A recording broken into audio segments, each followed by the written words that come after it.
mean, as far as your like viola practice goes, like how often would you say you are out there performing? Like, or does it matter? Like, or like in terms of maybe one month it's just like so many shows, everything else, but then some months it kind of goes off the wayside. It Is is it more like really that? variable. Yeah, like October, I didn't have a ton of shows, but I was preparing for an audition. So there's always like something. Or if I don't have a lot of shows, then I have all these pieces that are not necessarily even for a performance, but just things where it's like, okay, well, I've always wanted to learn this. So I'm just going to like learn that. And maybe it's for a recording project, or maybe it's for a recital in 4 years, or maybe it's for never. So it's flexible like It's that. flexible, but sometimes, I mean, I feel like the spring is going to be pretty consistently busy. So it just depends on the season. And you never know from year to year. Like, I used to try to map it out and I was like, okay, October's usually kind of slow, January's are usually kind of slow, and then like a year will hit you where it's like, okay, no, January was my busy month.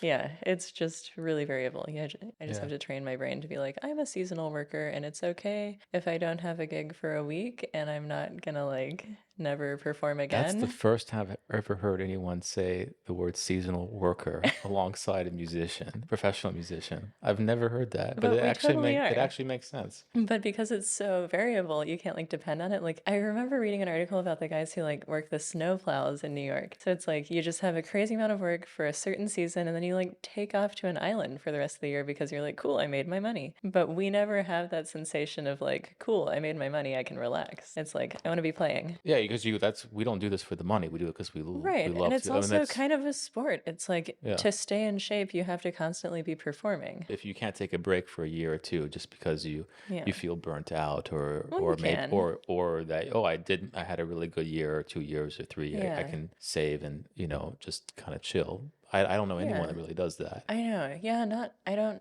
know anybody who really does that. But I think people do like have different balances of their time where like maybe if you have more than one activity, it's like, okay, now I'm composing more, now I'm playing more. For me, it's like if I'm not playing a little bit every day, then my fingers start to feel different, which sometimes can be nice because you come back and you're like, okay, I can lose a couple of bad habits and like restart with what I practiced more recently. But also it's like, yeah, I just want to feel strong. And one of the many things that you do is being part of a quartet. You're part of this quartet, string quartet called the Rhythm Method. So I want to show a couple. Well, right now we're just going to show one excerpt Okay. of this piece that I really. Actually, this is the first piece I think I've heard of yours called "A Chorus Like Distant Screaming."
I actually had no idea that you were a composer, which tends to sometimes happen Mm-hmm. with performers, at least from my Yeah, perspective, I because I think know so many freaking composers that I forget that there are people that are performer composers or composer performers or whatever, whichever order you want to put that yeah. in. And I don't remember where I saw this. I think it's a recent album, right? Well, yeah, it's a recent piece. We premiered it in the fall in our like September concert. Then I like put the video up, and I think a lot of people saw the video because we posted an excerpt that's like the part where we're all screaming, kind of, But which is that's not pretty what I saw ear-catching. though. No? I Okay. think I heard the whole thing. Okay. Maybe on I don't remember seeing anyway. I Yeah. heard it and I said I really like it. And it was that simple. I heard it, I liked it, I said I want to have you on. And I already knew you too. I just didn't Yeah. for whatever reason. Again, this is something we were talking about upstairs, that like you're one of these people that I know for 5 minutes here and there, Yeah. so I wanted to have a chance to talk to you for a longer period of time and get to know like I'm deeply honored. why you're doing all this stuff.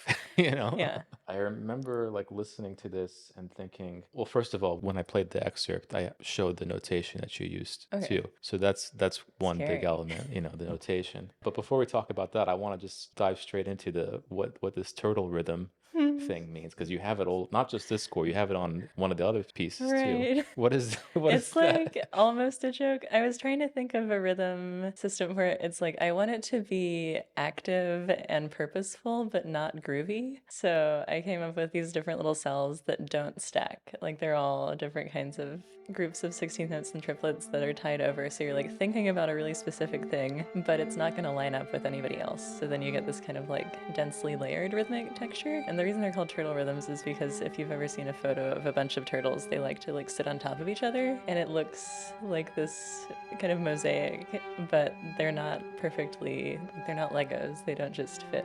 So I was like, Wow. they're turtle rhythms because they're all the same kinds of things, but they don't really fit together. You have no idea how much Googling I did to see if I could find what I the mean, heck I got the idea because it from. sounded like something that was a not made up thing. But Oh no, I made now it it's up. now it could be canon. Who knows? It Right. could, I was reading Mr. Palomar, the Italo Calvino novel, and I really wanted to write a piece about that, which I haven't done yet. But I was like, there's a thing where he's talking about turtles, and I think it's actually about turtles having sex.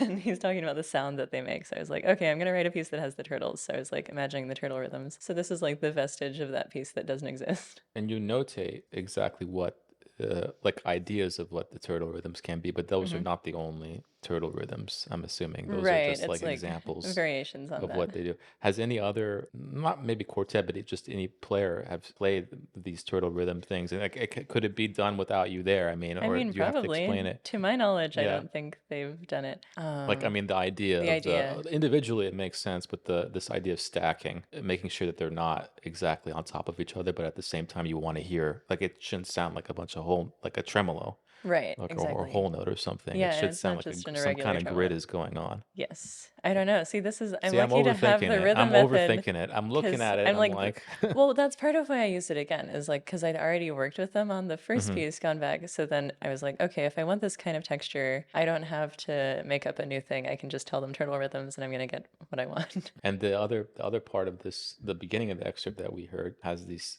really beautiful singing stuff going on. Almost sounds like whale singing. I don't know if that was so another animal imagery. Oh, no, no, no. I love But whales. I'm known for my whale joke. really, You what know? like, we got to hear I don't it. know if I should. It can be as long as you want. So this is like the joke that I always tell if like my pedal's not connecting to my iPad, and it's like, okay, I need to kill an undisclosed amount of time until it connects. So you're like, two whales walk into a bar, and one whale goes.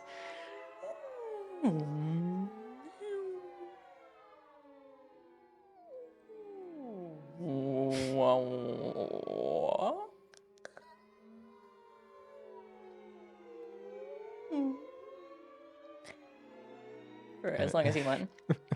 And the second whale says, Frank, you're drunk. You're drunk? Yeah. God. Um, so anyway, the whale song is well known to me. So I'm like, yeah, sure, they're probably whale sounds. Well, I mean, that is what the joke is not what I thought of first. That, or that it could be funny, but that is the exact. I also teach a piece actually in my class at Columbia, and God created great whales. I don't know if you've heard that piece by Alan Hovanes, so maybe you'd like it. Yeah, It maybe literally this is has familiar. a whale sound in it, like they have. It was in the Nice. 70s. Uh-huh. and they had an orchestra sitting there. The New York Philharmonic commissioned the piece, and there were speakers on stage. And in the '70s, this was a weird thing. Now it's like, well, with the New York Phil, it's still probably weird, but they had just the first recordings of humpback whales Oh. that anyone has ever heard, and they Whoa. had it as part of this commission. That was part of the commission for this piece. It sounds That's like pretty really, amazing. it is amazing, but when you hear the actual piece, it's like it sounds. I mean, I don't want to judge it without people hearing it, but it's part of why I teach it is because it has like these very Orientalist kind of aura to it, and it sounds like, and they've heard Debussy before this as well, so we're kind of like making almost like aesthetic judgments about like is it okay to do something like this Right. in relation to these humpback whales teach Well, and I think the thing about whale song is like if you're gonna augment it, what you're doing has to be cooler than the whale sound on its own. And that y- sounds really hard to do. yeah, I know it was hard to do. I don't think he did it, but but still an interesting exercise. I think it's valid as a teaching exercise in general, because then I don't like the idea of just presenting masterpieces all the time, because that's not what humans are. We don't just Right. shit out masterpieces every Yeah. week. That's And I not how think the life idea is really works. pressuring for a lot of Yeah, composers where it's like everything I write has to be great. And it's like yeah. objectively it won't be.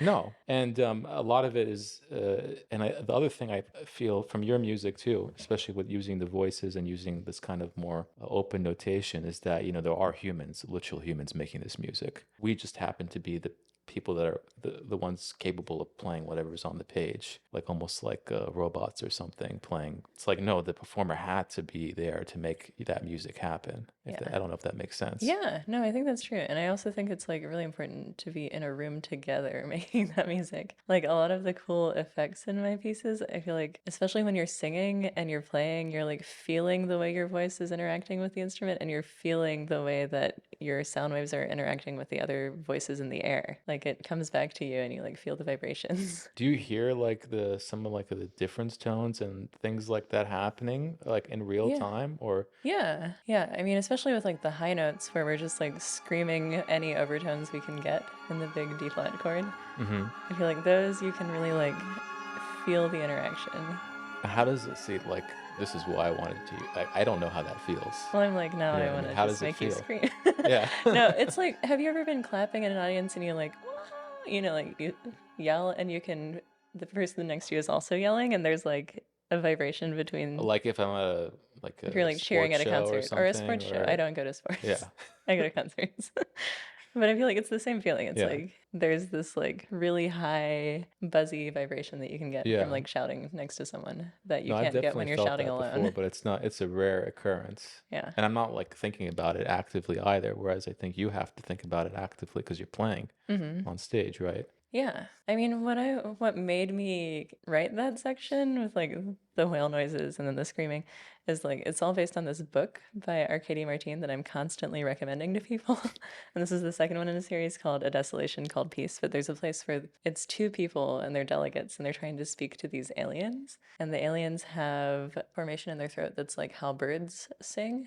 So they can sing like multiple notes at once in a way that people can't. So the people are like trying to speak this alien language where you have to behave as one person and your voices are like blending into one voice so that you can make the sound that the aliens will recognize. So I Wow. was like, Okay. how do we do that in a quartet? Yeah, this reminds me of a piece by Artun Chaikham. Have you heard this piece of his? Is it the one with the artificial Yeah, throat? Yeah, I think I played that. but you were in it was a It was a different Baroque one. Okay, ensemble. right, Yeah. because he did one like that for Wavefield, where it Oh, was he like did. the Okay. artificial throat, but the trombonist is playing it behind a gong. I've heard this So piece. He did this yeah, piece in as part of the Gaudeamus Festival. I think that's what it was, or was it not a gong? Was it a gong or a frame drum? maybe it was It a was a frame gong. Maybe it drum, was a and different it's like piece. being resonated through. Yeah, Yeah, that was it. It yeah, was I like a love that big drum idea. in the It middle of it. sounds insane. Yeah. Yeah. No, he's amazing, and he's doing it with 3D printed models. But you were doing it with more of like, I mean, you're trying to replicate that with strings and the human voice, and it's not really a replication like what he's doing. Right. Like, he's literally trying to do that, but it's more like this kind of metaphorical Yeah, it's less uncanny. idea. Yeah, it's less like literally. Okay, how do we change Yeah. the vocal tract of of the instruments. But I think that's so cool. Yeah, I really Yeah. like that concept. Yeah, no, absolutely. No, I wanna go back where we first heard, I guess, the turtle rhythms stuff, just to Uh-huh. get an idea. This is the piece "Gone Back." I'm gonna play like near the end of the piece, Hmm. so it has the turtle rhythms, and then it becomes these held pitches. So I want to start off with that.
Going back to this idea of masterpieces and like having pressure to write masterpieces and Right. stuff like that, I felt really fortunate to hear all three of these pieces in the reverse order. Okay, because you Mhm. told me, and it seemed like you curated it that way too when you Yeah, showed me I'm the sure I did. email. So I I was made like, sure to listen huh, to it in your curation, curation in the most general sense of the right. term here. Sometimes it's hard to tell, but with these three pieces, you could really tell that this was the most recent iteration of your idea. This is Hmm. the middle one. This is the beginning. And I just would like to hear, like, how do you, like, do you feel the same way about it? Yeah, for sure. And I mean, a big part of, you were like, I didn't know you composed. And I think part of that is that before joining the rhythm method, I had only been writing for like little things for like myself or for a band. But I joined the rhythm method as like a violist and composer because that's part of our thing is that everybody in the group composes. So I got there and they were like, so yeah, we're all writing a quartet for this concert this year. And I was like, yeah, I'm writing a quartet for our concert this year. Each person agreed So to write a basically, quartet. everybody writes a quartet every Oh, year, which is why for wow. the years since I've joined the rhythm method, I've written a quartet every year, which is just like a great thing to be able to do and be like, I'm gonna have the three most generous, supportive people to like work with me on this. So yeah, definitely would not be doing this without them. It's wonderful. So what year was this one we just heard? So the Gone one Back. that What year one was was my that? first one when I joined. It was, well, I guess I joined in March 2020. So then this quartet I had written first as a piece for guitar, piano, and violin for a class I was taking at CUNY. And then I was like, that could be a quartet. So I Yeah. like adapted it for the quartet and we premiered it in I think like March 2021 or something. So you've been writing that, and you wrote another which you haven't heard yet, and then the first piece that we heard, the chorus piece that Yeah. was last year, then 2023. Yeah, that was last year. I finished it in about May, but then we didn't premiere it for a couple months because one of us got COVID on the concert we were supposed to premiere it. And I was Yeah. like, actually, that's the first piece I've written that like has to be a quartet. Everything else, I was like, sure, we can do it with three people. Is it a lot of pressure for the four of you to like decide, okay, we each have to write a quartet? I mean, like whose idea was, or was it a collective idea It's a to? collective idea because Yeah. like part of our mission is kind of like if we can support each other creatively, it like provides a model for like really collaborative work where like as a quartet we can help each other make things that we wouldn't have been able to make alone. Was there ever, an argument or not argument, maybe disagreement about what somebody ended up writing, or maybe it's unplayable, or maybe it wasn't what they expected, or in general, did you feel like it's okay, whatever Carrie wants to do, Carrie wants to do, Yeah, I we mean, don't. so far It's been that way. it's been that way, but we do workshop things. Hmm. So like if we workshop it and we're like, okay, like that's not quite how I thought that would go, so I'm gonna change that. Hmm. Like there's that room to like Of deal with course. any issues before we get to the final version of the piece. And when you show up to, like, for example, this piece, the Gone Back piece, how did you decide on the actual way the piece is shaped? Do you like show up with each of these kind of like, because it seems like the way you write is like you have these like kind of tableau, for lack of a better word, like you have Hmm. like this sound world that you live in. And sometimes the sound world stays in the sound world, or sometimes you give an instruction like, get louder Hmm. gradually and slow down, Yeah. or like sometimes you say like, okay, violin one and viola, you maintain these pitches, and then these guys go and then you have another instruction, and it becomes kind of like that for each of the world. Like, did you always know you're going to do that, or did you think? Not really. I mean, actually, for the most recent piece, my intention was I was like, I'm going to write out everything. It's going to be like really well engraved. I'm going to be like a real composer.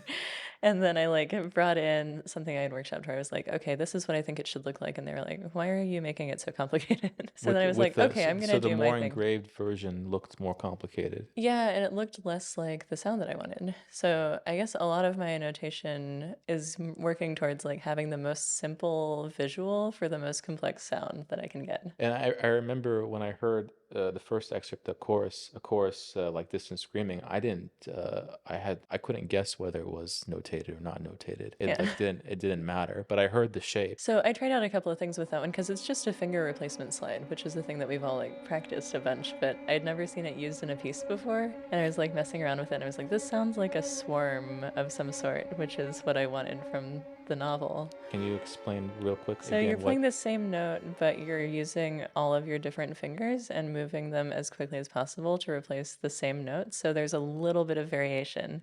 And you note, but you I think I also said notate sloppy. or sloppy. Because we're all very well trained. So there's a way to do that where you just hear like the same note, but I wanted it to be a little like. Do you also notate microtones in that too? Yeah, I do. Yeah, so this is Yeah. what I was thinking as well. And I wanted it to mimic the sound of like you're humming, but it's really hard to just hold a pitch when you're humming for a long time, or at least for me. So it's like if you just go.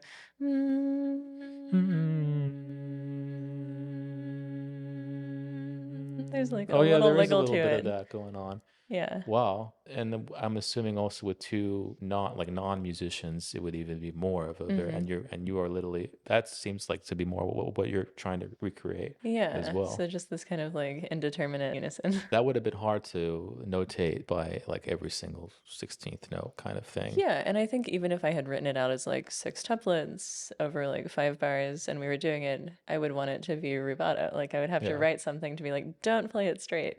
Yeah. Or I would have to write like an irregular rhythm that then they'd be like reading and trying to like make really crisp, and I don't want it to be crisp. So this makes it easier to achieve the desired sloppiness. Yeah, and you combine this sloppy like unisons also with things that sound like, well, not functionally harmonic, but they are allusions to tonality. So you have that. It almost sounds like, to me, it almost sounded like you're doing like a drone or a passacaglia kind of thing with this humming, microtonal humming kind of thing, and then you have these like dyads that come in, like literally sixths and thirds. You use mostly thirds you're using against this, Optional which is very sixths if you want, but the thirds sound nice. Yeah. Well, to our ears, they almost sound the same in terms of like hearing them as allusions to tonality. But that I thought was extremely effective as well. That chorus piece too, I found that, like, going back to my point about like hearing them in succession like that, the form is what really made me realize this is the most recent piece. Right.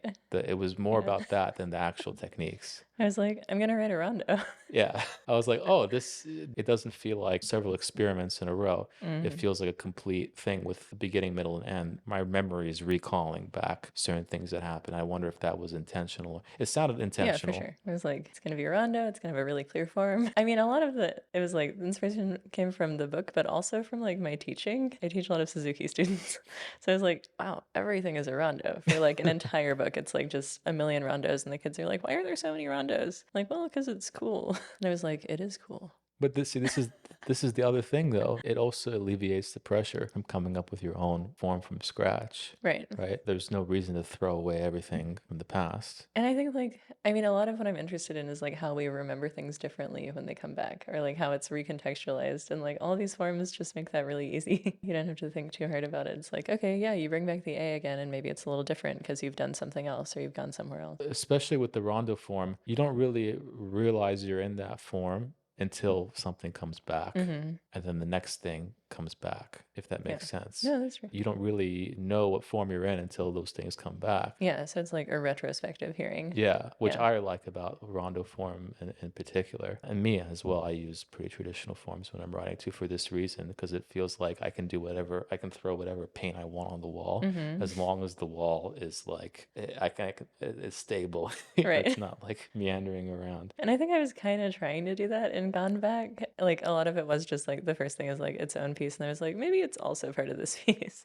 But then I had certain things where I was like, I'm trying to think of the same thing a bunch of different ways. So I was hoping it would like subliminally sound like it was coming back. That's the thing. Sometimes, at least I find that when I'm writing a piece of music and I'm hoping that the audience gets what I'm doing, if I'm not making it like super clear, they're not going to get it, because even Right. when it is super clear, sometimes they don't get it. Right. Yeah. And I thought that when I was hearing these three pieces, you kind of arrived to that point. But it could also be maybe the next piece you say, F all of that. I'm gonna go No, I I'm mean, gonna go backwards and say, I don't want a form or a the next perceived piece form at is a all. mensural canon.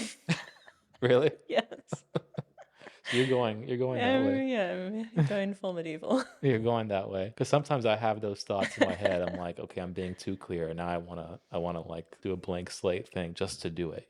I didn't curate this properly at all. I didn't go from the most recent to I went the most forgive recent, it. then the earliest, then the middle. But we're gonna hear the middle one. This was, what year is this then? 2022 or 2021? Yeah, I think so. So this is another piece for the same ensemble, a rhythm method called Sea Glass Pebble. This is the very last section of the piece. Yeah.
I don't know why I wrote these things down. I just thought they were funny to mention that you use things like that I've never seen in a piece, like finger twinkles, Oh, yeah. I was like, shooting stars.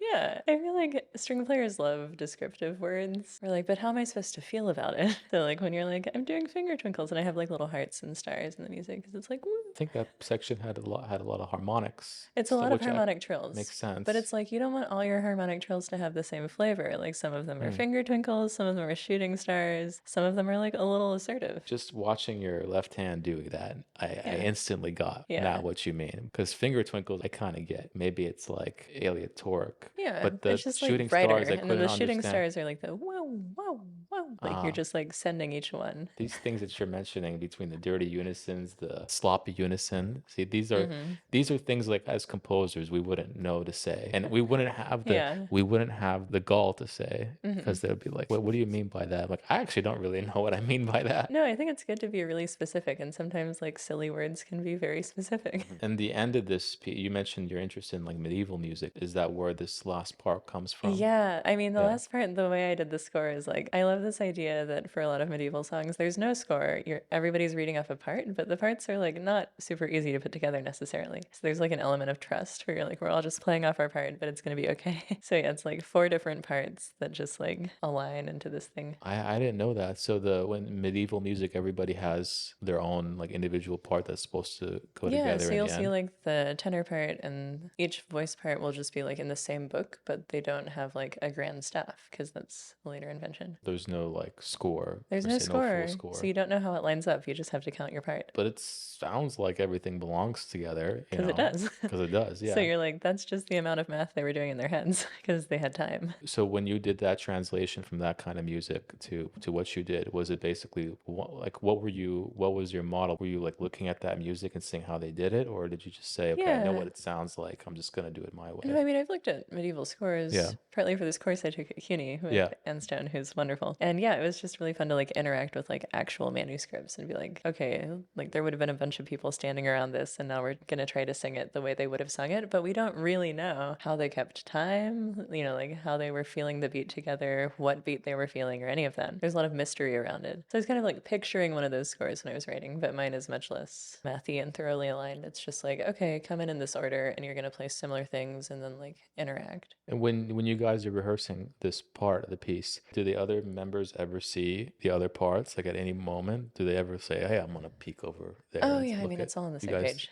Oh yeah, because well, Yeah, it's all just there. Yeah. So I can't remember when I was looking at the score. They each didn't have their own individual like violin one, violin two, viola, yeah, cello. that's for page 2. So the first page is a score, and then we diverge for the second page, and everybody has their own part, which has Hmm. similar material but in different orders, Hmm. and everybody has like something of their own. And then we come back together for page 3, and then the ending also. Each part is there, but they're separate, but they're on the same page. There's no like confusion of what Yeah. exactly they're gonna do. Yeah, but I just adapted this piece for viola and saxophone, and I'm not either one of those people. So I was like, cool, people who aren't me or my quartet are Yeah. playing this. And it kind of made sense to them. So I feel like good. And plus, they have their recording to go off of too, Right. Yeah, right? that's Yeah, true. yeah. Because that's another thing about like new music in general. There's not really that many recordings, and even if Hmm. there is, maybe you don't want to hear it because you want to come up with your own I'm always kind of like, don't version. listen to the recording because then you'll be influenced. Like, even the way I play my solo piece has changed a little bit since hearing my friend Adrianne play it, because I was like, oh, she does some stuff I like, so I'm going to do that next time. But then I'm like, yeah, it's interesting how the piece evolves from interaction with the recording and the score, which is What kind do of you, cool. as a performer, what do you wish composers that are not performers thought about more when presenting a new piece? Because you play a lot of,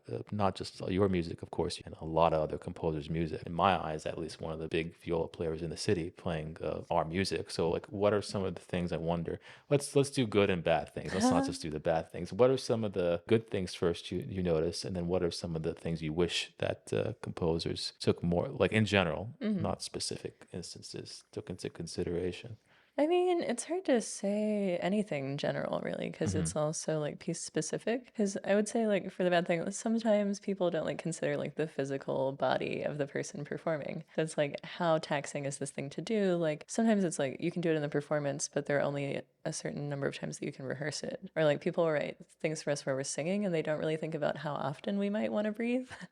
You'll be singing and you're like, okay, we can rehearse this, but I'm going to hyperventilate if we do it more than 3 times today. So there are moments like that, but then it's also kind of interesting to not have considered the physical body, because then you have these like challenges where you're like, can I do that? So there just has to be like an amount of compassion on the part of the composer where like if you're asking people to do something hard, you have to recognize that that's what you're doing and be like, okay, thank you for doing this thing.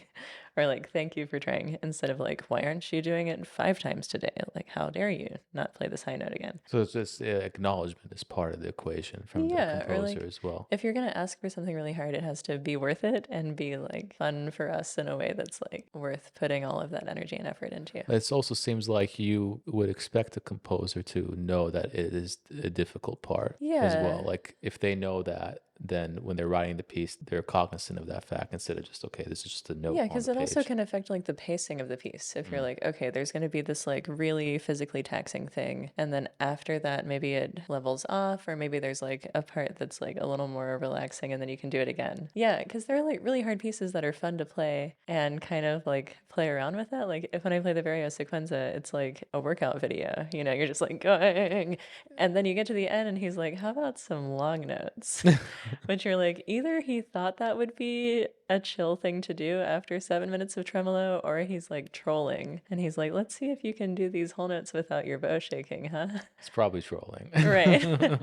But it's like there's definitely an awareness of that. And then as a performer, you have to like power through it, which is fun for that. So I guess what I'm saying is like, I'm not saying write easy music that has to be relaxing. I'm just saying like a kind of awareness of the performer as a physical human is always appreciated. I mean, that seems to be a thorough line in your music too. The music is literally about like how is a human reacting to sound around them, which sounds kind of cliche when you just say it like that. But when you hear your music, like every section of that is like that. You don't get that from listening to a Beethoven quartet. You don't get that sense from listening to even going to Alban Berg or somebody like in the 20th century. You don't really get that sense. You think of like almost like you're recreating a museum piece, but your music doesn't feel that way. So I think what you're saying about other composers, it applies also to what you're doing. Yeah, or maybe it's Yeah. just that I'm interested in music that has this like physical quality. Yeah, absolutely. Yeah. I struggle with this a lot myself when I'm writing too, because I have certain ideas of what I want, especially like an orchestra to do, and I really believe in it. And I some part of me feels like I think the orchestra world is 50 years behind. There's that egotistical part of you that thinks that way. Yeah. But then there's the here and now part that,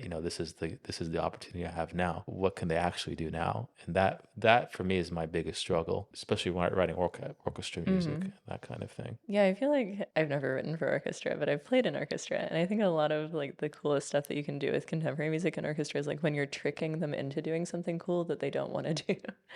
Really? Okay, Because that's like an a lot interesting of way of putting orchestra it. people, even in orchestras that I've played with that are like for contemporary music, there are always like one or two people who just like aren't sure what's going on or like are kind of actively hostile to the composer sometimes. So you have to like find a way to get those people on board to like achieve the full piece. Yeah, no, I haven't figured out how to do that. But part of my idea is not to be part of the process at all. Like pretend like this is a piece that's existed. And actually, that was something that this other violist, Wendy Richmond, she subbed viola on my piece for the LA Phil. Oh, that's so And fun. I didn't even realize she was there. That was one thing she was saying, that if the orchestra feels like it's a piece that's been there or by somebody, even like, she was telling me, if they put Stravinsky on the title there, the whole image of how they're going to approach the piece is going to change, even if it's the same music. I'm like, wow, wouldn't that be like a crazy, interesting placebo effect? Like That's a true. control group and a placebo thing. Yeah. Take the same piece by the same guy, put Stravinsky or whoever there, and then put Fry on the other one and see what they do.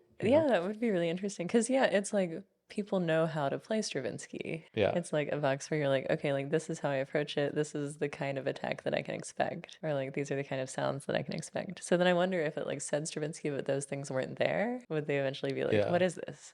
Yeah, I don't know, but ever since Wendy told me that, I was like, oh, that would be such an interesting experiment.